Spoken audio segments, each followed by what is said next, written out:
караш керек. Балык болуп. Бир кезде суу толуп, көлмө болуп турган бул жер кыска мөөнөттүн ичинде кагыраган сазга айланган. Буга себеп жакынкы күндөрү Интерсоюз жоопкерчилиги чектелген коомунун жетекчиси Жылдызкан Өмүралиева сууну агызып жиберген. Анын кесепети бүтүндөй бир айыл элине тийип, 250 гектар жерге суга суу жетпей, өсүмдүктөр соолуп калуу коркунучунда турат. Быйылкы жылы 22 майда 2020 жылы өз билгенин кылып, хотя бул иштин баары азыр сот каралып, соттун эмесинде тургандан кийин булар бир эч эме чыгарбай туруш керек эле да. Анысына карабай туруп, бул биздики, бул көл биздин көлүбүз деп туруп, өз алдынча ушундай иш кылып, бунун тосмосун чыгарып, кесип алып, суунун баарын агызып кетип калды. Бул көйгөй кече эле келип чыккан жок. Чүй областынын Аларча айыл өкмөтүндөгү Мраморная айылынын тургундары суу сактагычты сактап калабыз деп 11 жылдан бери Интерсоюз жоопкерчилиги чектелген коом менен соттошуп келет. Бул айылдагы бассейн 1995 жылы ошол кездеги акимдин чечими менен мыйзамсыз берилип кеткен. Ошол кезден бери айыл эли суга сууну колдоно албай, малын жая албай келаткандыктан сотко беришкен. Соттун бардык инстанциясынан өтүштү, бирок чечим айыл тургундарынын пайдасына эмес, Интерсоюз коомунун пайдасына чечилип келет. Мен өзүм 4 гектар жерим бар.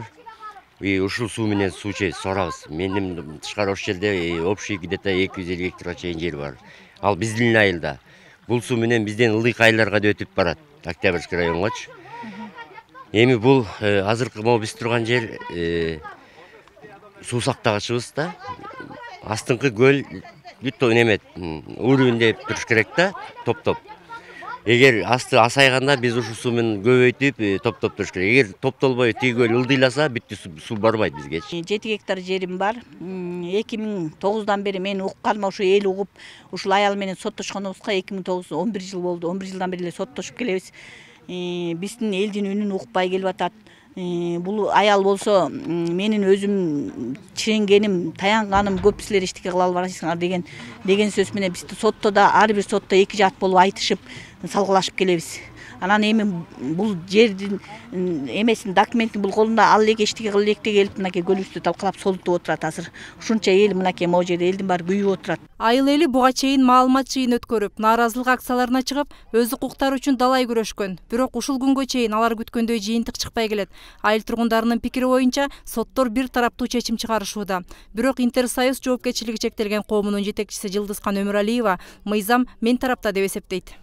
Вот каждый сотко беришет 3 жылдан өтөт. 2 жыл, 3 жыл, да? Вот первая инстанция, Асанов, я все документы предоставлю, да? У них нету права собственности. Почему я выигрываю? У них колунда бир кагазы жок. Үстөмдү кылып эле тартып алам деп атышат да бир катынды деп. А бир катын это оказалась кусачая, понимаешь? Грамотная оказалась. Я очень долгое время это Минюсте проработала. Жумушумду таштап алып чыгып турушулар менен 10 жылдан бери соттошуп атам.